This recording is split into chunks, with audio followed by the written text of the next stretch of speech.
nous allons lire est dans 2 Rois. 2 Rois, chapitre 4. Ce sera le premier passage.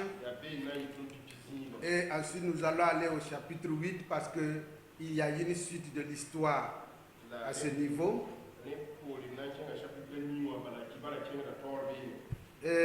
Bon, je ne voulais pas lire tout le passage, mais je ne crois pas que ce serait bon aussi de ne pas le lire.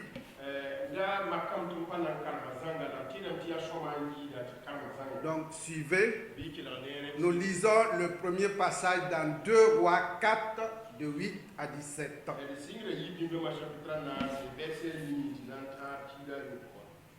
2 Rois 4, 8 à 17. Suivez bien l'histoire. Un jour, Élisée passait par Sunem. Il y avait là une femme de distinction qui la pressa d'accepter à manger. Et toutes les fois qu'il passait, il se rendait chez elle pour manger. Elle dit à son mari, « Voici, je sais que cet homme qui passe toujours chez nous est un saint homme de Dieu. Faisons une petite chambre haute avec des murs et mettons-y pour lui un lit, une table, un siège et un chandelier afin qu'il s'y retire quand il viendra chez nous. » Élisée étant revenu à Sunem, se retira dans la chambre haute et y coucha. Il dit à Géasi, son serviteur, « Appelle cette Sunamite. » Géasi l'appela et elle se présenta devant lui. Et Élisée dit à Géasi, « Dis-lui, voici, tu nous as montré tout cet empressement. Que peut-on faire pour toi? Faut-il parler pour toi au roi ou au chef de l'armée? » Elle répondit, « J'habite au milieu de mon peuple. » Et il dit, « Que faire pour elle? » Géasi répondit, « Mais elle n'a point de fils et son mari est vieux. » Et il dit, « Appelle-la. » Géasi l'appela et elle se présenta à la porte. Élisée lui dit, « À cette même époque, l'année prochaine, tu embrasseras un fils. » Et elle dit, « Non, mon Seigneur, homme de Dieu, ne trompe pas ta servante. » Cette femme devint enceinte et elle enfanta un fils à la même époque, l'année suivante, comme Élisée lui avait dit. Amen. Gloire à Dieu. Amen. C'est merveilleux, n'est-ce pas? Voilà. Et les femmes là, parfois ils nous étonnent, quoi. Prendre soin d'un étranger, c'est pas facile. Surtout un homme de la trempe d'Élisée. Mais c'est la femme qui dit à son mari. C'est un homme de Dieu. Et c'est elle qui a pressé à Élisée de venir manger. Et Élisée est venu, il mangeait chaque fois qu'il passait, mais ça n'a pas suffi. Elle dit, mais on va lui faire une chambre chaque fois qu'il passe, qu'il puisse se reposer là. Quelle initiative! On dit que c'est parfois les hommes qui poussent, mais ici là c'est le contraire.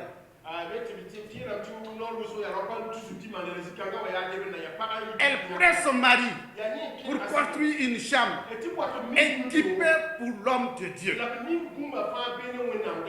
Et Élisée aussi a pris goût à cela. Mais je peux vous dire d'ores et déjà, Élisée c'est pas n'importe qui. Quand Naaman a été guéri de sa lèpre et qu'il voulait faire cadeau à Élisée, il a dit non, je ne veux rien de toi.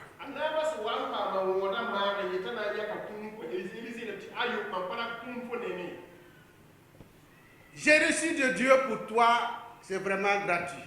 Je ne veux rien de toi. Mais ici, la femme presse Élisée de venir manger et Élisée accepte. Il fait construire une chambre pour lui et Élisée accepte. Moi je me dis que cette femme de distinction avait une certaine crainte de Dieu. Sinon, Si elle était une dame qui n'a pas une vie qui plaise à Dieu, Élisée n'accepterait pas une telle invitation.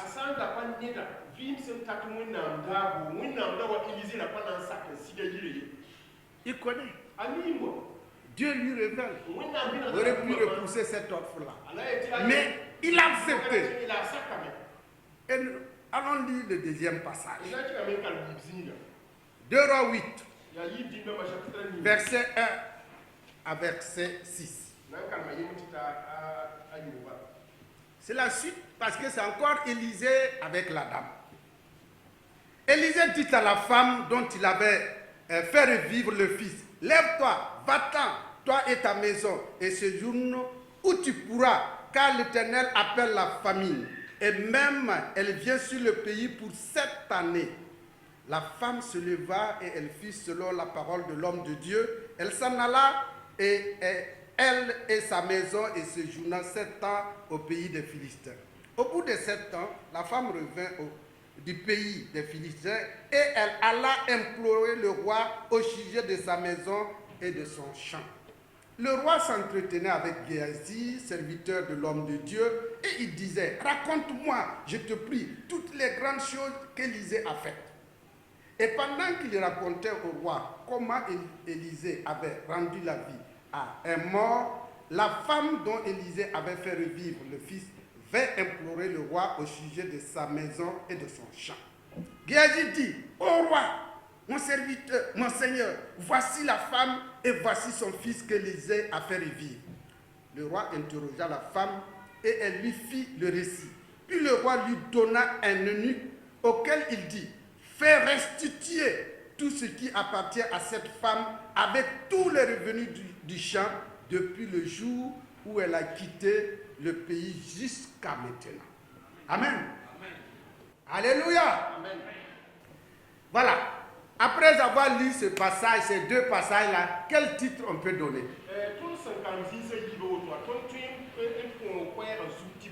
Ah, si vous cherchez, moi je vous dis que moi, ce qui m'est venu, c'est que bienfaits et reconnaissance sont inséparables.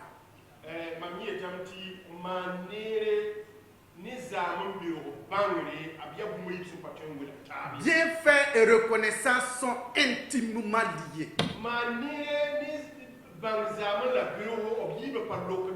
On a la femme de distinction de Sunem qui est là. On a Élisée, l'homme de Dieu qui est là. L'une fait du bien. Et à retour, Élisée témoigne de la reconnaissance. Gloire à Dieu. Nous sommes là ce matin, aujourd'hui, pour témoigner notre reconnaissance. Parce que chacun de nous se dit que Dieu lui a fait du bien. Dans Colossiens 3,15, il est dit ceci. Soyez reconnaissants. C'est une injonction qui nous a été donnée, nous, enfants de Dieu.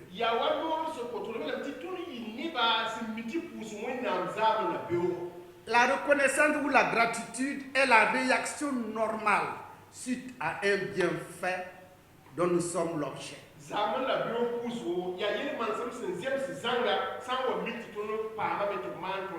Et je dirais que c'est un bienfait de la part de Dieu à travers un homme ou à travers une femme.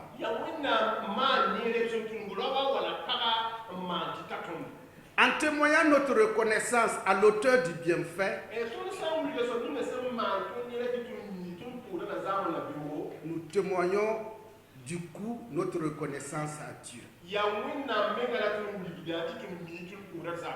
À travers l'exemple de la femme de distinction de Sunem et du prophète Élisée, nous avons un modèle de bienfait et de reconnaissance remarquable à imiter.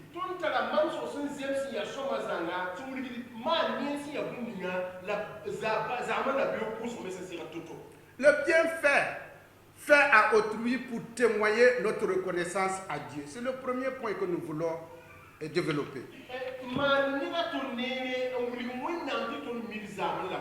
Et le deuxième point, c'est le bienfait au nom de Dieu engendre une reconnaissance.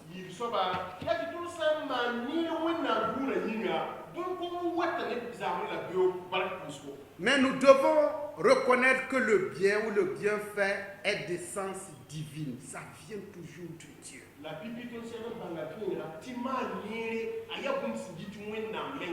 Et si nous le faisons, nous montrons que nous sommes de Dieu. Et qu'on met en application ce qu'il nous recommande. C'est ce que la femme de distinction de Sunem a fait. En offrant l'hospitalité à l'homme de Dieu. On pourrait dire qu'elle a mis déjà en application ce que l'apôtre Paul a écrit dans Romains 12, 13. Pour voyer aux besoins des saints. Exercer l'hospitalité. Et dans Hébreux 13, 2, n'oubliez pas l'hospitalité. Car en l'exerçant, quelques-uns ont logé des anges sans le savoir. Donc, nous pouvons nous dire, le bienfait que nous faisons à autrui, c'est que nous mettons en pratique la parole de Dieu. Et quand nous mettons en pratique la parole de Dieu, c'est que nous honorons Dieu. C'est ce que la femme a fait en faisant du bien à Élisée. Par ses repas et par cette chambre équipée qui est mise à sa disposition.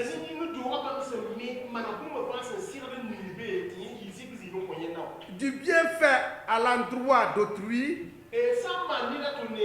c'est reconnaître que ce qu'on est et ce qu'on a nous viennent de Dieu.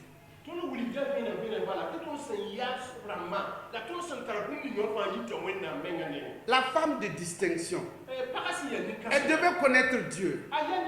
Elle sait que si elle est devenue, comme cela a été dit, on ne nous a pas dit son nom, on a dit une femme de distinction. Si elle est devenue femme de distinction, c'est grâce à Dieu.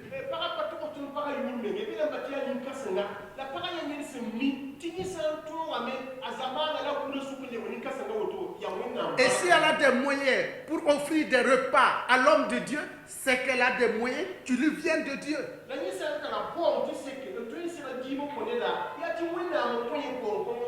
Et si elle est capable d'habiter une maison décente et capable d'en construire une chambre pour l'homme de Dieu équipé, c'est qu'elle a reçu quelque chose de Dieu.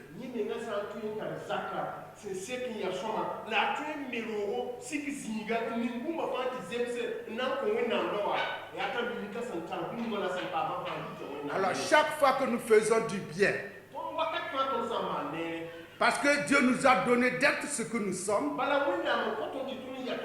ou d'avoir ce que nous avons, c'est vraiment l'expression de notre reconnaissance à Dieu.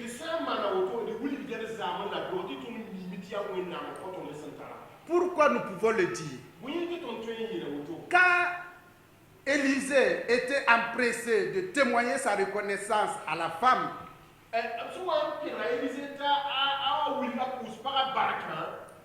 Bon, Élisée s'empressait et dit, mais vraiment c'est très important. Et dit à Géasi, appelle la femme.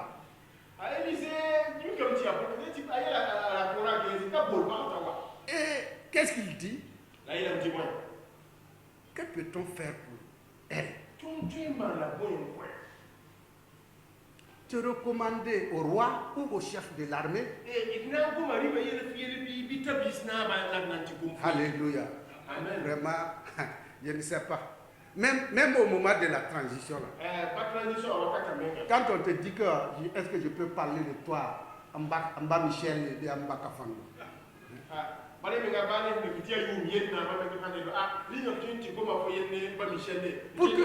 Pour que tu sois sous sa protection. Et en cas de besoin qu'il puisse répondre quoi. C'est très important.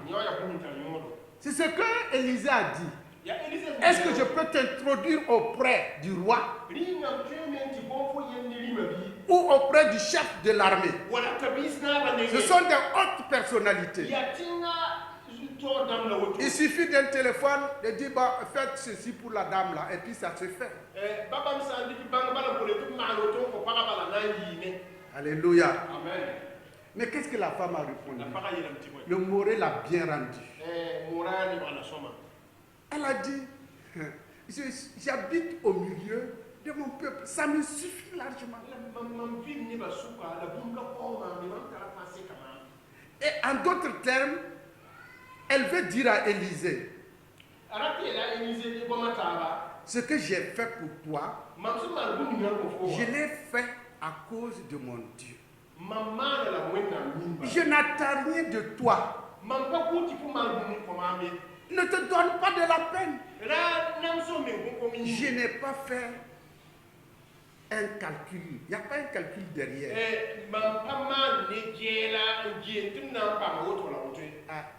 Il y a maintenant ce qu'on appelle la corruption là, on veut quelque chose et puis on passe en bas, on donne. Ça c'est vraiment, c'est pas ce que la dame a fait.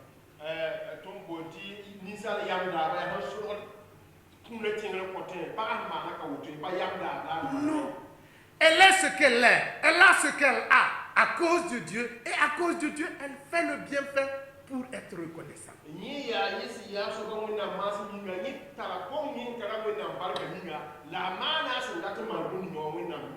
Ma prière pour toi et pour moi-même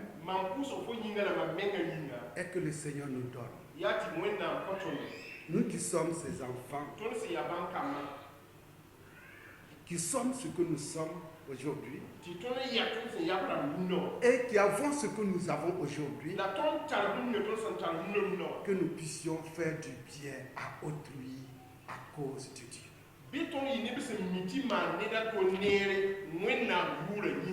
C'est ce que la femme a fait, sans calcul. Notre deuxième point. Le bienfait au nom de Dieu engendre de la reconnaissance.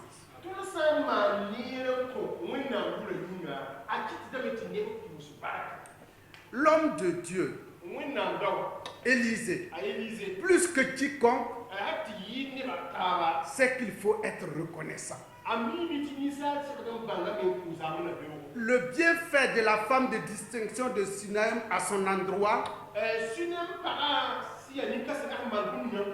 l'a profondément touché.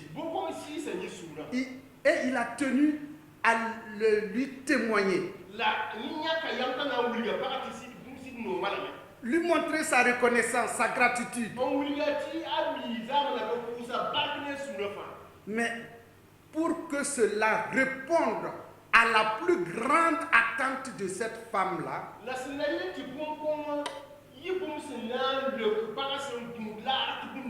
et qu'elle n'oublie pas qu'elle a fait du bien à un homme de Dieu, donc à l'égard de Dieu, elle va l'appeler.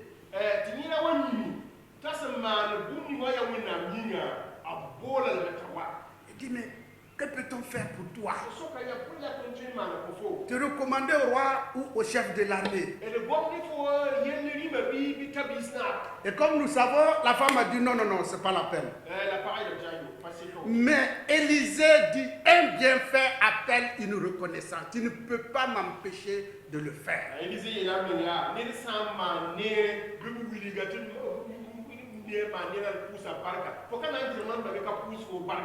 Et puisque la femme dit qu'elle ne veut rien, bon, il était embarrassé. Ah, mais heureusement qu'il a son serviteur Géhazi à côté, qui est au parfum de la situation. Et il demande, mais que faire pour elle? Et là, Géhazi te lui soufflait. Mais elle n'a point de fils. et son mari est vieux. Et ça, c'est quelque chose qui tient à cœur un être humain. Avoir de la progéniture. Et dans le contexte, à l'époque, avoir un fils, c'est très important.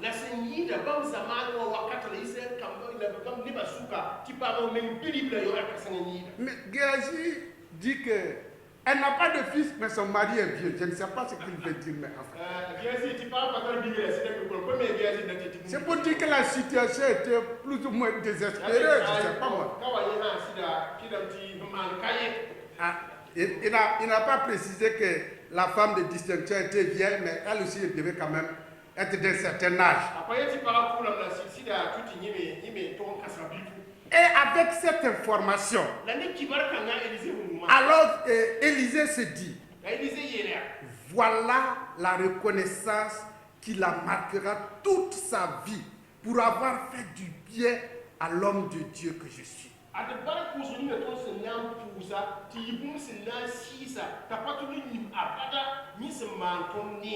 Lui faire embrasser un fils sorti de son sein.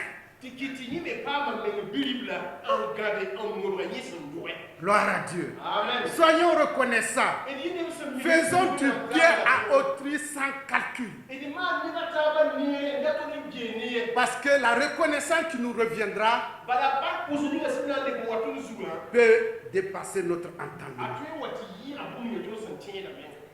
Alors, la femme dit à Élisée,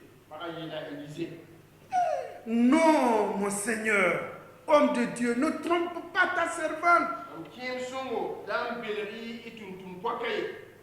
La femme montre ici son grand étonnement en attendant cette promesse miraculeuse.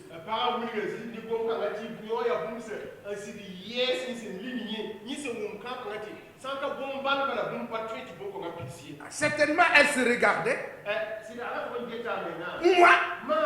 Moi, embrasser mon propre fils. Oh Dieu, je ne crois pas mes oreilles. Mais elle a fait le bienfait pour honorer Dieu. Et l'honneur de Dieu descend. La reconnaissance de Dieu vient. Ça ne peut pas étonner. Mais chacun fait selon ce qu'il est. Elle, c'est une femme de distinction. Donner des repas, donner une chambre équipée. C'est que la femme de distinction aussi, selon son rang, peut faire. Ah, mais le retour, c'est l'homme de Dieu. C'est Élisée. C'est Dieu lui-même qui se sent honoré. Ah, ça devient comme cette histoire de Ama et puis Mardoché. Mais ici, c'est dans le bon sens. C'est comme si Dieu disait à la femme, voilà comment moi, Dieu, témoigne ma reconnaissance. Honore celui ou celle qui m'a honoré. Ce qui est impossible aux hommes est possible à moi. Toi, tu m'as donné un repas, tu m'as donné une chambre. Moi, je te donne ce qu'aucun homme ne pourrait jamais te donner. Alléluia. Amen. Je ne sais pas ce que cette femme avait fait auparavant pour avoir un enfant. Elle ne nous a pas dit qu'elle a jeûné et prié des mois et des mois. Qu'elle a consulté des médecins, je ne sais pas. Mais nous voyons ici concrètement que le bienfait qu'elle a eu à poser a déclenché une reconnaissance qui va bouleverser sa vie pour toujours. Et ça a été ainsi. Mais voilà, nous n'avions pas lu dans le chapitre 4 la suite. Sinon, la suite, c'est que cet enfant, à un moment donné, tombé malade et est mort.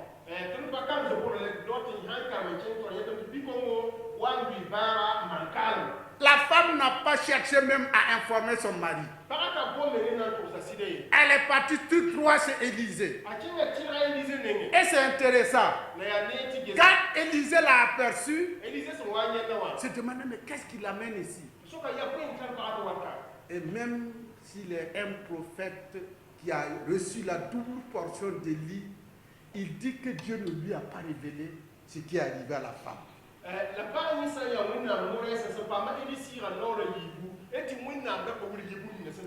Mais elle apprend que l'enfant est mort. Et rapidement donne son bâton à Géasi, court vite, va poser le bâton sur l'enfant, il va se réveiller. Malheureusement, ça n'a pas marché. Mais lui-même venait. Il est monté, il a intercédé, l'enfant est revenu à la vie. Notre bienfait peut ne pas aller loin. Mais celui de Dieu, ce n'est pas pour tromper notre espoir. La femme avait dit à Élisée, ne trompe pas ta servante. Dieu ne trompe pas. Ce qu'il a donné, il l'a donné. Donc, l'enfant a été ressuscité. Et ce n'est pas fini. Élisée était toujours en contact avec cette femme. Et quand Dieu a envoyé la famine de 7 ans pour frapper le pays,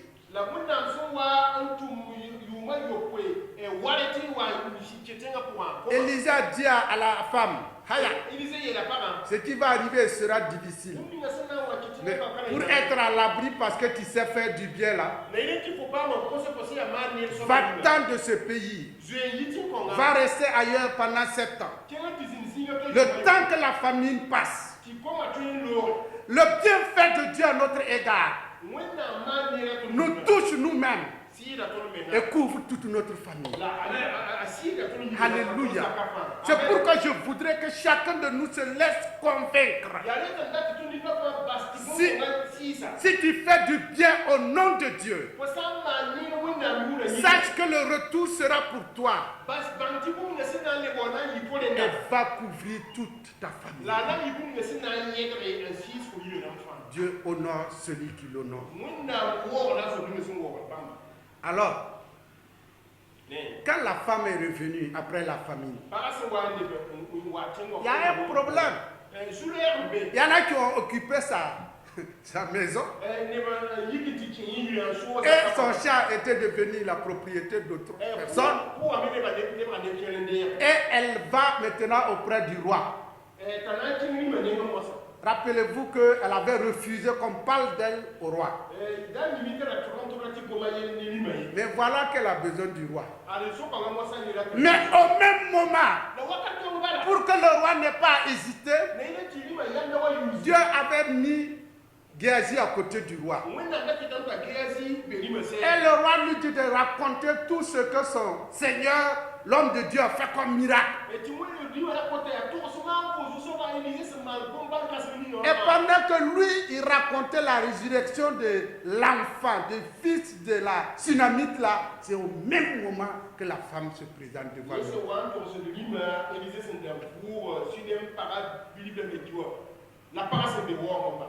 Voyez comment Dieu prépare les choses.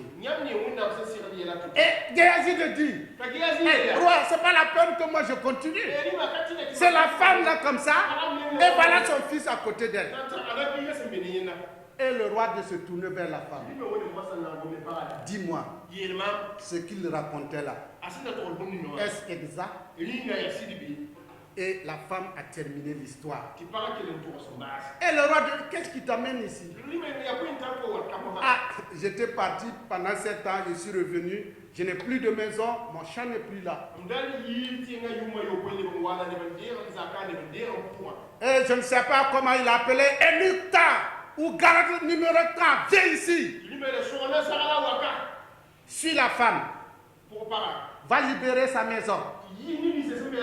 va récupérer son champ. Et tous les revenus que ce champ a rapportés depuis le jour où elle a quitté jusqu'à aujourd'hui, que tout cela lui soit restitué intégralement.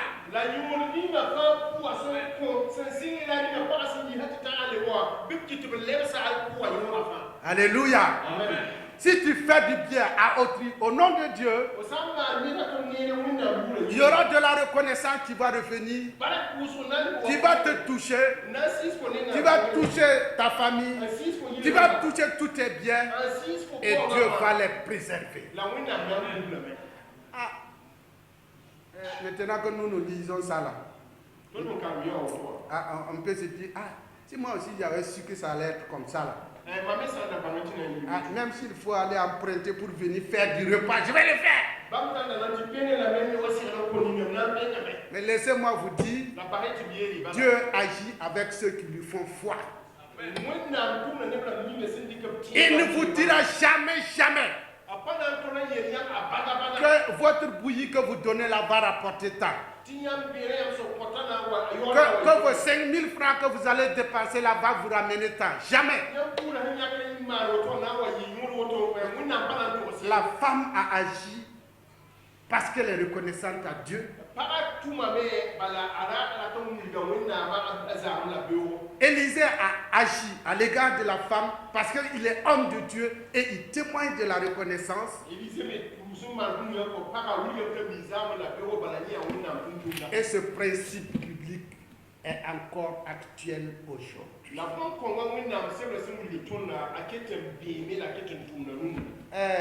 Bon, si vous voulez essayer, je sais qu'il y en a qui le font, mais il y en a qui se demandent.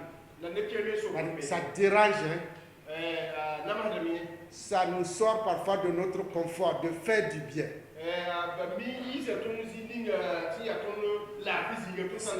Ça nous coûte notre temps, ça nous coûte notre force, ça va prendre peut-être notre temps de loisir ou de repos. Mais si c'est pour honorer Dieu, nous ne perdons jamais. La femme l'a fait. Elle a reçu de la reconnaissance au-delà de ce qu'elle pouvait attendre. Nous allons terminer. Notre mot d'ordre de cette année: que tes progrès soient évidents pour tous. Nous qui sommes une race élue, un sacerdoce royal, une nation sainte, un peuple acquis. Si vous voulez, je vais utiliser les termes du temps d'Élisée et de la femme. Nous qui sommes des femmes de distinction. En Christ, on est quoi? On est des femmes de distinction. On est des hommes de distinction.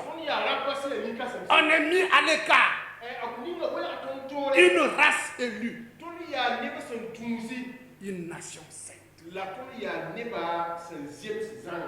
Ah, donc nous sommes des hommes et des femmes de distinction. Que nos progrès soient évidents d'en faire le bien, d'en être reconnaissant. Le reste, le Seigneur sait ce qui va se passer. Que le Seigneur nous bénisse.